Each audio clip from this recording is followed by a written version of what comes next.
ناظرین، افواہیں گردش کر رہی ہیں کہ سینئر صحافی ارشد شریف کی بیوہ نے دوران عدت ہی نکاح کر لیا ہے۔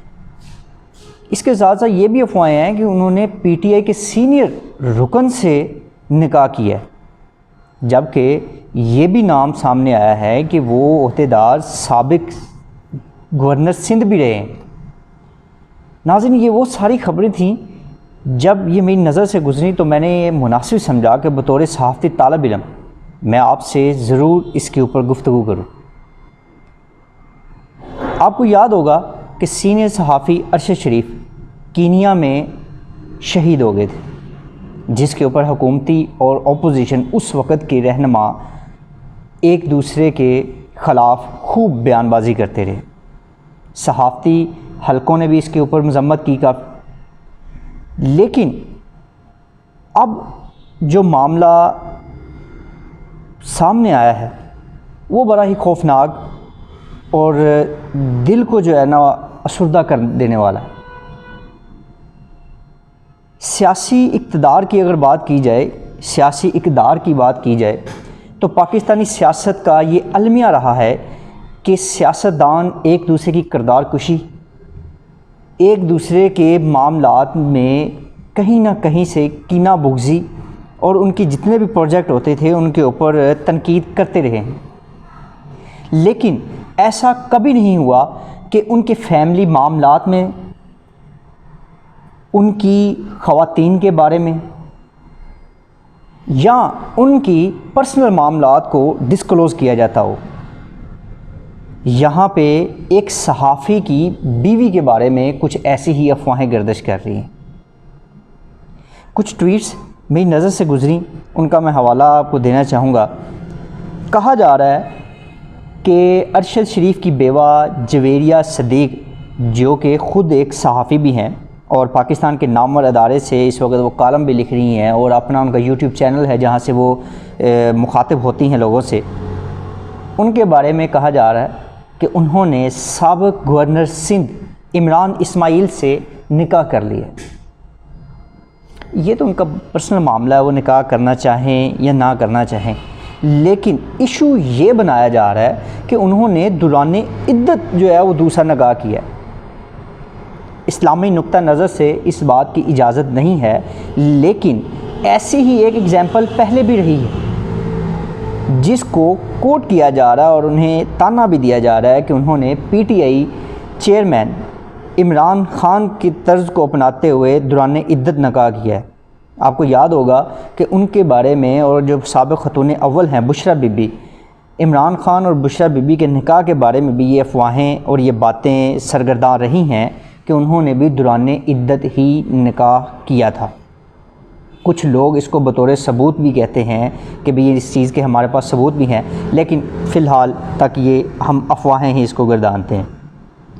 تو جویریہ صدیق کے بارے میں کہا جا رہا ہے کہ جی انہوں نے سابق گورنر جو سندھ ہیں عمران اسماعیل صاحب سے وہ نکاح کر لیا، جس کی انہوں نے خود تردید بھی کیا کہ ان کے جو ٹویٹ تھے انہوں نے مجھے جو ہے نا مجبور کیا کہ میں اس معاملے پہ آپ کے ساتھ جو ہے وہ گفتگو کروں۔ سب سے پہلا وہ ٹویٹ کرتی ہیں اپنے شوہر کو یاد کرتے ہوئے کہ ارشد، تم تو کہتے تھے یہ مردوں کی جنگیں ہیں، بات عورتوں تک نہیں آئے گی، بیٹیاں بہنیں سانجھی ہوتی ہیں۔ پھر وہ کہتی ہیں کہ ارشد، اس ملک میں ایسا نہیں ہوتا، دیکھو بیوگی میں بھی میرے سر سے چادر کھینچ رہے ہیں، کیا یہ اسلامی ملک ہے؟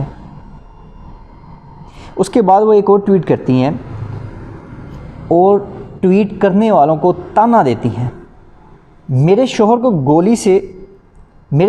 گولی سے مار دیا، مجھے کردار کشی سے ماریں گے، یا اللہ انصاف کر۔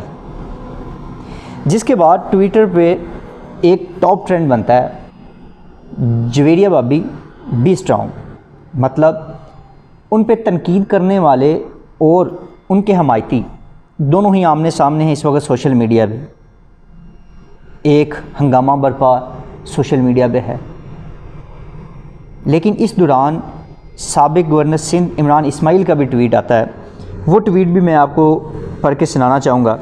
اور جو لوگ یہ افواہیں اور یہ ٹویٹ کر رہے تھے کہ جویریہ صدیق نے عمران اسماعیل سے نکاح کر لیا، انہوں نے ان کو ٹیگ کرتے ہوئے، ان کو جو ہے نا وہ ری ٹویٹ کرتے ہوئے لکھا ہے کہ نون لیگ کا میڈیا سیل گھٹیا اور اخلاق سے عاری مہم میں مصروف ہے۔ میرے اور ارشد شریف کی فیملی کے خلاف مسلسل سوشل میڈیا پر غلط اور بے بنیاد افواہیں پھیلائی جا رہی ہیں، جس کی میں تردید اور مذمت کرتا ہوں۔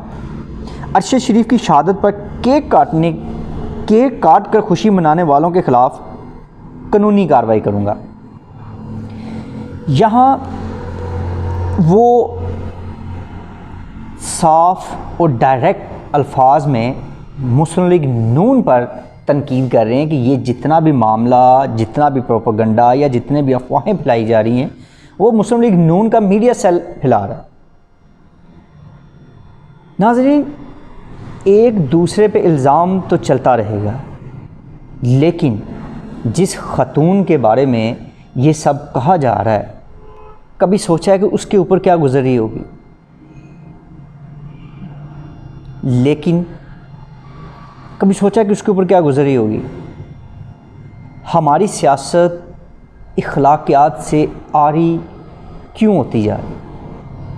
یہ سوال بطور صحافتی طالب علم مجھے تشویش میں مبتلا کرتا ہے کہ آئندہ آنے والی نسلوں کے اوپر کیا بیتے گی؟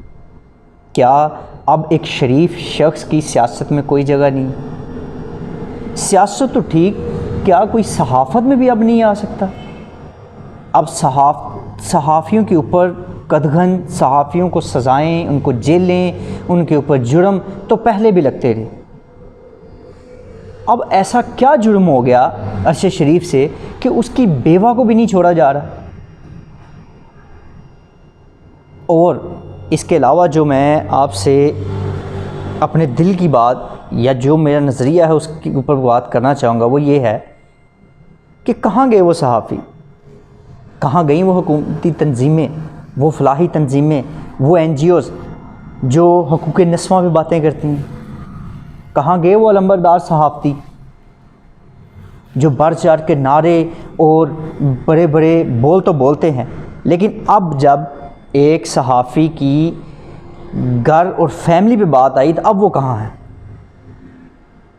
ناظرین، اگر میں اس بات کو مان بھی لوں کہ یہ معاملہ مسلم لیگ نون کے سیل کی جانب سے نہیں کیا جا رہا، تو بطور چیف کوآرڈینیٹر اور چیف آرگنائزر مریم